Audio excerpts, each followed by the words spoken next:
欢迎来到动物医院339号，我是卢医师，我是马格。今天是成为你的避风港的第1集。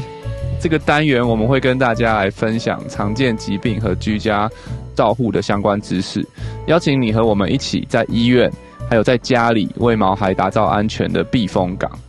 今天要来聊咳嗽，这是在我们医院最常见的症状之一。造成咳嗽的原因有很多种，到底哪一些是因为心脏疾病所引起的？从日常生活中，毛孩家长们可以从哪些方面去观察呢？今天会跟大家分享狗狗、猫猫咳嗽的成因、治疗方式，还有居家照护秘方，一起听下去吧。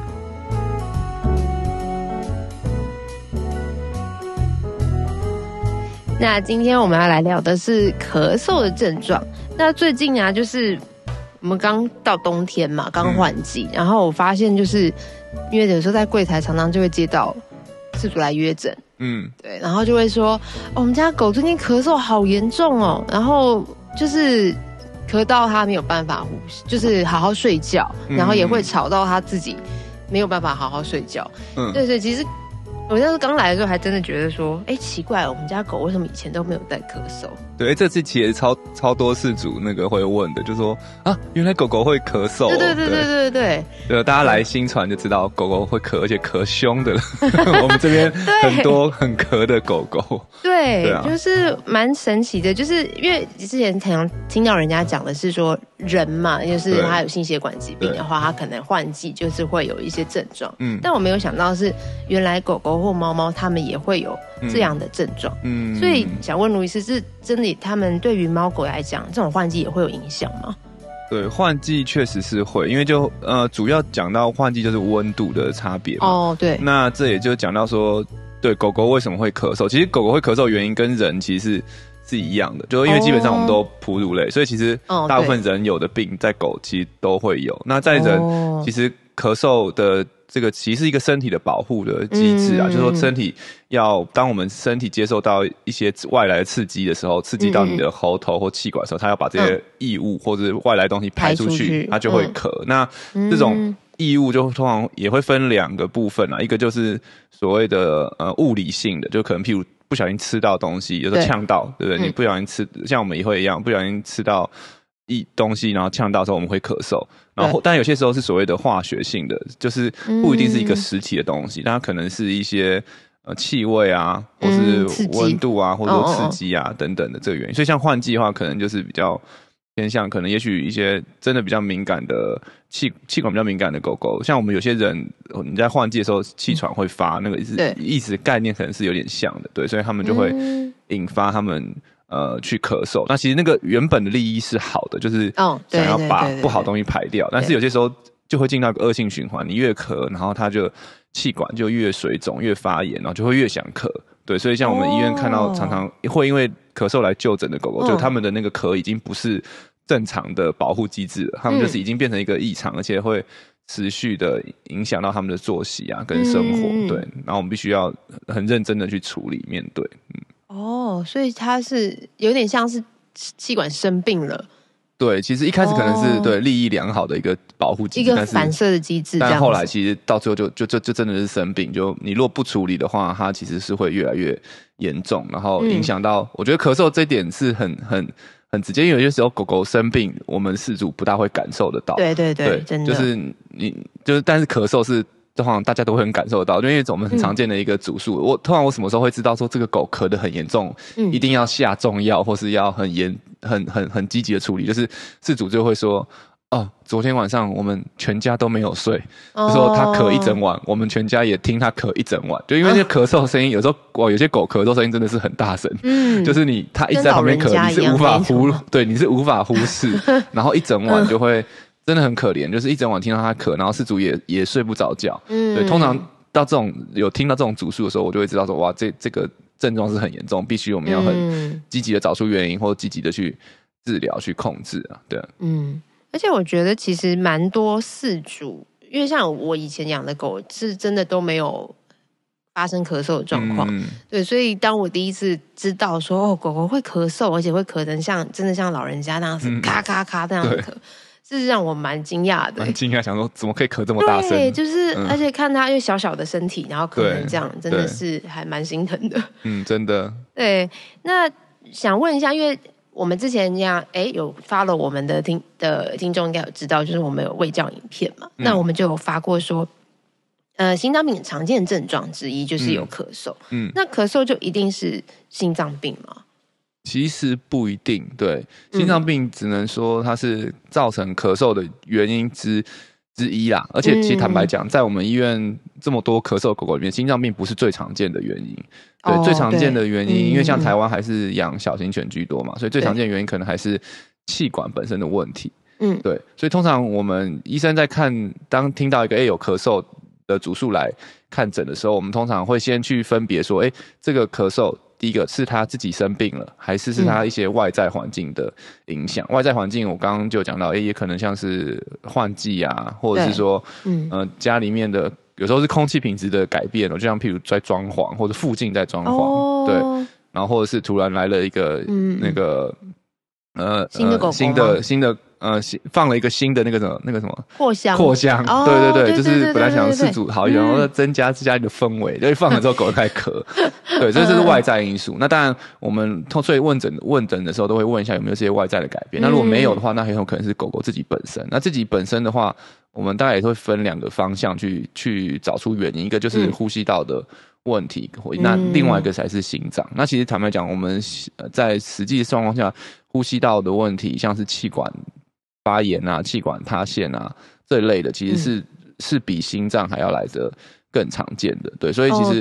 对，要很重要，就是说咳嗽当然有可能会是心脏病引发，当心脏很大会去压迫到气管的时候会引发咳嗽，但是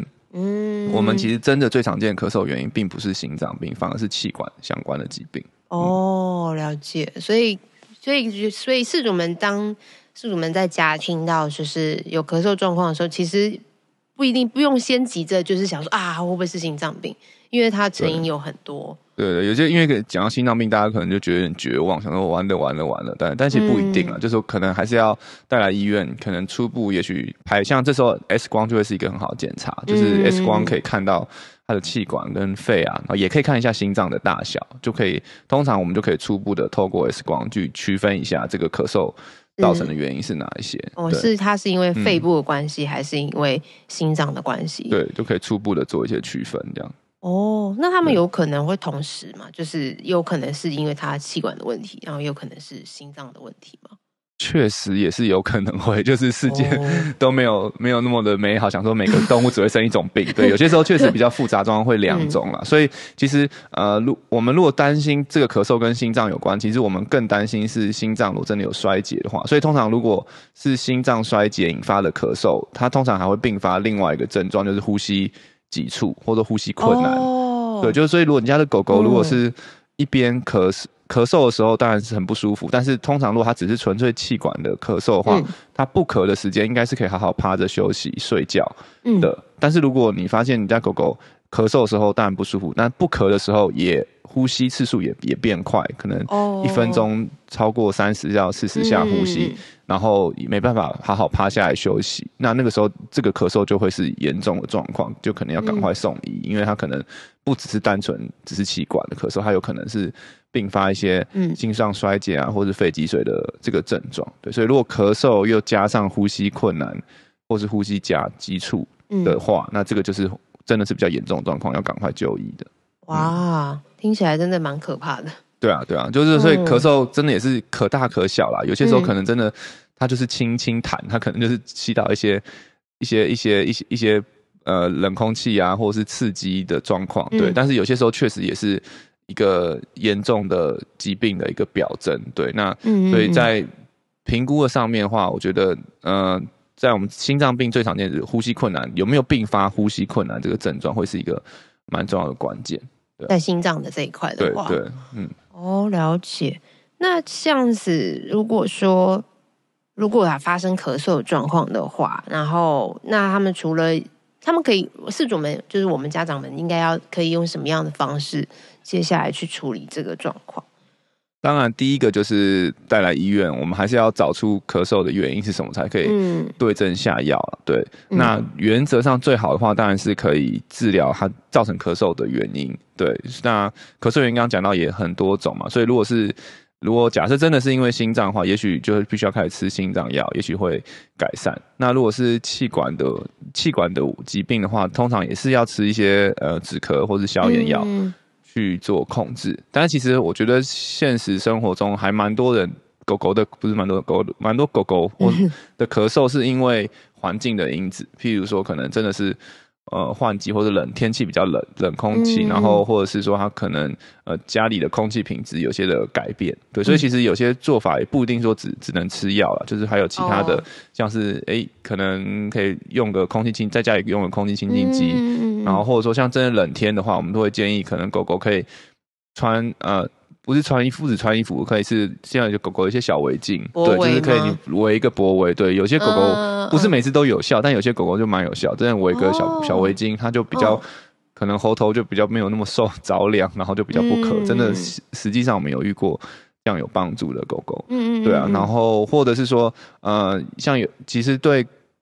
大部分的狗狗在气管那种湿热的空气，它们会比较舒服，对，所以有些饲主会按照医生的建议，在居家做一些喷雾的治疗。对，那我通常讲最简单的喷雾治疗，免钱的，就是每天晚上你们大家洗完澡，那个热热的浴室就是一个蒸汽室，你就可以让狗狗进去吸一下那个浴室里的蒸汽，其实有时候也会让它的喉头比较舒服，晚上会比较好睡。对，所以这些除了药物以外，其实这些也都是可以在家里去做调整的。对对对。那像他们刚刚卢医师讲到说，他们如果是要去吸那种水蒸气啊那种，那有时间上面的分配吗？就是需要通常也会看它严重程度啦。像如果还算轻微的话，也许真的就是你每天晚上。你们饲主洗完澡后让他进去吸一下就可以。那但是比较严重的，我们有些时候一天会早晚都各做一次喷雾的治疗，甚至3到4次都有。对，那这个就是会3到4次，取决于对对对，就会取决于当然一个是对这个治疗反应好不好，有没有效，然后再来就是取决于它症状是不是严重到需要做这么多次的治疗。对，所以那个蛮看每个病患的个体的差异，对啊。因为我想问一下，因为刚刚有提到说是变冷的时候嘛，那如果因为刚刚讲湿热，那如果说像夏天的时候也会有这种状况吗？咳嗽的症状会比较容易夏天哦，想想看哦，我们这边其实我觉得我们在我们医院蛮有趣的，你会发现应该是全年都有人在咳，对不对？对对，但是冬天好像会多一点点，对，就是春秋。换季的那时候，对，换季的时候，就是我后来这也是我自己的那个观察发现，就是我们好像那个到冬天就有一批狗从不咳开始变咳，对，然后到夏天也会有另外一批狗，对，从不咳变咳，对，我就觉得好像狗狗也跟人一样有那个体质的感觉，就是怕冷怕热，然后比较它的体质比较适合冬天，比较适合夏天，我觉得它们的气管可能也真的有这种感觉，对，所以这确实有一群狗狗冬天是不大咳嗽。然后反而天气变热就咳，然后夏天的话还有几个可能，因为就是夏天比较热嘛，所以他们，然后或者说可能夏天饲主也会比较常带他们出去做一些的活动，或是去对，所以整个他们的活动量其实是比较大。那有些狗狗其实他们就是激动这件事情，就是活动量大或是兴奋激动这个事情，有时候也会引发他们的一些的咳嗽反应，对对对，像有些狗狗可能就平常都不咳，那只有在可能饲主回家，他们很兴奋、很激动的时候，对，他们会咳嗽。对，那像这个的话，其实有些时候是这就是我们讲的所谓的事件性的咳嗽，就是说都是咳嗽都可以跟某个事件连在一起，譬如都是跟爸爸回家连在一起，妈妈回家不会，就爸爸回家他就会很兴奋到咳嗽，然后或者是吃饭、喝水、玩会咳嗽。对，那这种事件性的，其实你就可以针对那个事件去做一些的调整，就比如说，可能他回家的时候是很兴奋，然后就会咳，那我们可以想办法怎么样让他饲主回家的时候，他的那个情绪的波动不要那么的大。对，有些狗狗可能是你赶快把它抱起来就是拍拍它，它就马上 calm down。但有些狗是相反，你一抱它更嗨，然后就更咳。所以有些狗狗是反而是你你要一进门的时候就先有点忽略它的这个兴奋，然后赶快直接走进去洗手，然后换衣服，然后它反而看自讨没趣会冷静下来。但这个可能就是要看每只狗狗的对，因为他们的状态跟发生的频率跟事件不同。像是如果有些狗狗是常喝完水会渴，那也许你可以尝试改变一下那个水碗的高低啊或大小，就是看会不会让他们调到一个角度，比较不会容易说，因为他们狗狗喝水是有点是用舌头当一个勺子，然后把水拉回就拉到嘴巴里面嘛，所以有时候那个角度可能就刚好就是会容易有点刺激到它的喉头。那也许你改变一个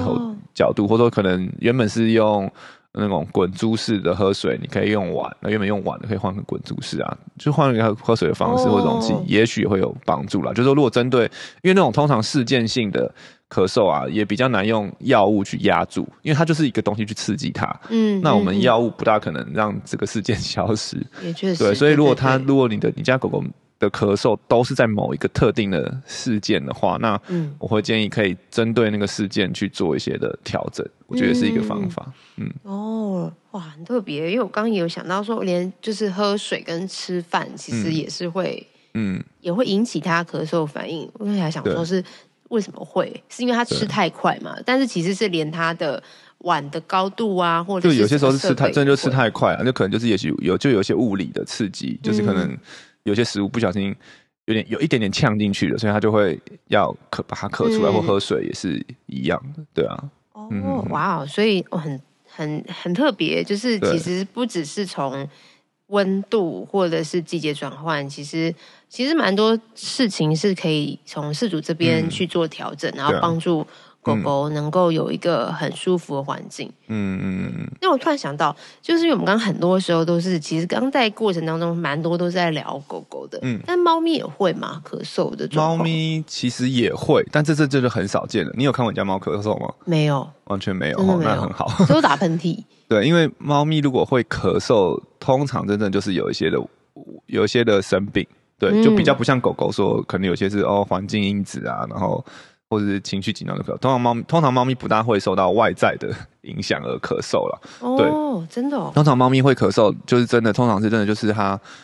呼吸道有问题，而且比较不是气管，通常是肺部的问题。就是像最常见的，其实咳嗽就是气喘。气喘的猫咪就是会有一些咳嗽的症状。对，气喘它不是，就是猫咪也会有气喘，它不是舌头张开喘，它是咳嗽。对，在猫咪气喘的症状不一定像人一样，就是这样，它有时候就是的咳嗽的这个症状，然后这样子的，而且也不一定会一直咳，它就是间歇性的咳嗽。对，所以如果看到猫咪有咳嗽症状，就建议一定要带去医院看了。对，然后像还有其他有一些可能是跟传染病有关，像是猫咪的心丝虫的感染，也会有可能会造成一些咳嗽的症状。所以猫咪的咳嗽症状，通常我们兽医师就会比较想到，可能真的是肺有一些的问题。对，因为通常肺的问题都会比气管的问题再更严重一点，因为肺就可能会影响到它的，不只是咳嗽，可能影响到它的吸气啊、换气啊、氧气的交换、呼吸的问题。对，所以猫咪会咳嗽，但是比狗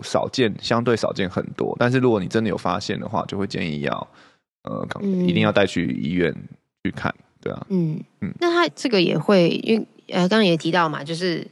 咳嗽的成因就是有分心脏跟呼吸道，那所以猫咪的话其实也是这样子去区分。对，猫咪真的比较常是呼吸道啦，对，心脏的症状真的比较少见是咳嗽，通常在心脏还是比较常见是可能呼吸困难啊、呼吸急促啊，然后或者是猝死或者是血栓。对，在猫的心脏病真的就比较少有咳嗽的症状。对，所以咳嗽真的就会比较指向呼吸道，而且可能针对是肺部的一些的疾病这样子。所以如果家里的就是宝贝啊，不管是狗狗还是猫猫，如果有咳嗽症状的话，其实也不用太马上直觉的就觉得一定是他有心脏病。但是他马上先去看一下，找医生，然后先去做初步的判定，说看是哪一个方向引起的。对，就有，但对啊，像在狗狗有时候有猫咪，所以猫咪的话，我们会建议有咳嗽症状就一定要看医生。那狗狗的话，当然我觉得不是说你咳一声就赶快带来医院了，我觉得就是也不用到那么紧张。所以通常我们会建议饲主在家里咳嗽可以观察大概3个层面，就是说你从这3个层面你去观察到有没有严重到影响到他的生活的作息。我觉得第一个就是你一天咳的次数，对，就一天是咳1次、2次，还是一天咳10次以上。对，然后第二个就是你他一次咳嗽的时间是说，一次咳可能就是咳个2-3声就结束了，还是会一直咳个10分钟都不停。我们有些狗狗真的很严重的，它可能会一咳个1个小时都停不下来，那就真的很辛苦。对啊，然后一天咳个10次以上。对，然后第三个可以评估就是它咳嗽的用力的程度。对，就是它这个咳是清个痰的，轻轻还是把整个肺都咳出来了。对对对，所以你可以用，我觉得可以用这3个东西去评估。然后当你来就诊的时候，你也可以跟医生做这3个方面的叙述。对，医生就会马上就 catch 到，因为常常我觉得在看病的时候就是饲主真的叙述的比较主观，就是他很咳得非常的严重。等等，那等有些时候我们实际去问说，那一天咳几次？可能咳2次，一次咳几分钟？他说没有，咳2秒钟而已。对，那个可能在我们医生心里面的那个严重程度，跟你们心里就会有些误差，就会对对对，那可能在用药或者或建议的诊断上面就会不大就会有些的误差跟不大一样。对，所以我觉得对，可以评估的就是说，咳嗽的次数跟一次咳嗽的时间多长，然后跟他咳嗽用力的程度，可以自己从这3个方面去做一个评估。说如果假设譬如说你一天都咳到5、6，每天都咳，然后都咳个5次、10次以上，然后一次咳都咳个几十秒、30秒，甚至1分钟以上，然后都咳得很用力，那我觉得那个就一定要带来医院看。那如果你的咳嗽频率是一天可能1个礼拜咳个1次，然后一次咳个2秒钟，然后其实就是轻痰的咳嗽，那也许可以再观察看看。对，所以就是可以从这3个，然后这3个方面也是当你来医院，假设真有开药治疗的评估的一个不错的方法啦，就是你可以去评估说，吃了药后或者你做这些生活的改善之后，这3个方面咳嗽的次数有没有减少啊，时间有没有变短了，然后强度有没有变少，对，这个也是可以一起去评估的。好，来复习一下，就是次数跟频率，还有用力的程度。次数就是算是频率啦，次数跟一次咳的长度。次数跟长度。对，咳的时间长度。次数跟时间长度跟用力的程度。对。这真的是蛮好的一个就饲主可以自己去判断的一个方式。然后你也可以去判断，譬如好这个礼拜，对吧？频率也是啊，就是一个礼拜咳几天嘛，对不对？所以你可以评估这个礼拜的次数频率，然后一次咳的时间跟一个用力程度，然后你到下个礼拜再评估一次，发现哇越来越严重，那也可能代表说你要赶快带来医院。那如果有缓解，也许就可以再观察看看。对，很棒，因为我觉得。其实蛮多时候我发现，就是其实饲主真的是，其实也是毛孩非常重要的避风港。对，饲主本身就是对，所以饲主可以从饲主我们自己就是要先好好的记录一下我们自己的宝贝们的一些生活作息，对，反而可以帮助兽医师可以更好的对症下药。对，你讲这记录其实很重要，因为像现在手机很方便嘛，所以其实另外一个可以很帮助兽医师来诊断的，就是你可以把它录下来，他咳嗽的时候你可以把它录下来，对，然后给我们看。因为其实有些时候我们也许也是可以从一些咳嗽的样子跟声音啊，去区别一下他咳嗽的位置是气管还是胸腔内的咳嗽。对，所以其实你可以如果有咳嗽的狗狗，你们可以把它的影片就是录下他咳嗽当下的状况，然后可能可以传给医师看，或者说就诊的时候带给医师看。因为我们有些狗狗是在家里咳个半死，然后来医院都不咳。对，有些理论转换吗？对，有些理论是因为来医院的时候那个肾上腺素分泌，然后其实肾上腺素或者说就有点像类固醇，它是有点止咳的效果，所以它可能会不会咳。真的啊？对，所以来医院有可能会不咳，然后或者是有些时候是来医院超紧张、或者超兴奋，在医院咳的半死，然后回家没事，其实在家没那么严重。那我们可能会因为以为他在家都跟医院一样咳得半死，所以我们可能就下重药或什么。那其实可能在家里面不需要，所以其实我们真的很在这个咳嗽这个方面，我们很需要就是毛孩爸妈的忠实的反映在家的状况，因为那个才是我们真的需要去治疗或是注意的状况。有些时候在医院的状况会有点骗人，有时候会过好，有时候会过坏。对，所以其实确实，如果你们可以很详细的叙述他在家的咳嗽的状况，然后甚至有影片，对，那我觉得会对兽医师在诊断咳嗽或是制定治疗或是诊断计划会很有帮助。没错没错，真的蛮重要的。对，所以在医院开始工作之后，我自己也会变得比较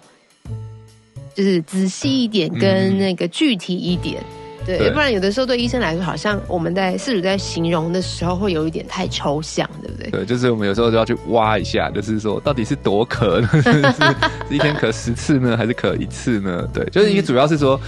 要让我们有一个共识啊，就是说，就是知道我们对他的状况的认识是一样的，对，就是所以必须还是要有一些比较客观的叙述的方法，对啊，对，所以如果毛孩爸妈们可以的话，我们真的是具体的告知兽医师家里的状况，这样才可以有一个好的治疗方针。对，如果下次看诊那个咳嗽，你一来就可以说，卢医师，我家狗狗1个礼拜咳10次，然后一次咳3秒钟，然后咳得快乐，我就知道你有听这一集，我就会给你按个赞，对，真的，这样真的是对兽医来说会觉得很贴心。对啊，然后对会很帮助我们的工作，然后也会让我们的工作效率更好，或更快找到它的原因，对啊，所以真的，所以我们这个系列避风港其实主要不只是就的概念，就是不只是在医院我们可以帮助这些毛孩恢复健康，其实在家里面也是可以的。爸妈们，你们的照护、你们的观察，其实都是他们成为他们避风港很重要的一个环节啊，对啊。其实毛孩爸妈还是第一线的，真的，就我们帮助你们一起来让他恢复健康。没错没错。好哦，那今天的节目就到这边咯。如果对于今天的节目内容还有其他的问题，欢迎透过5星评价留言或填写资讯栏里的 Q&A 连结与我们联系。喜欢我们的节目，请订阅动物医院339号的 Podcast 频道，或者点赞我们的脸书粉丝团，以及追踪我们的 IG。如果想要获得更多的医疗资讯，或是观看影片版本的节目，请上新传动物医院的官网及订阅新传动物医院的 YouTube 频道。下期见咯，拜拜。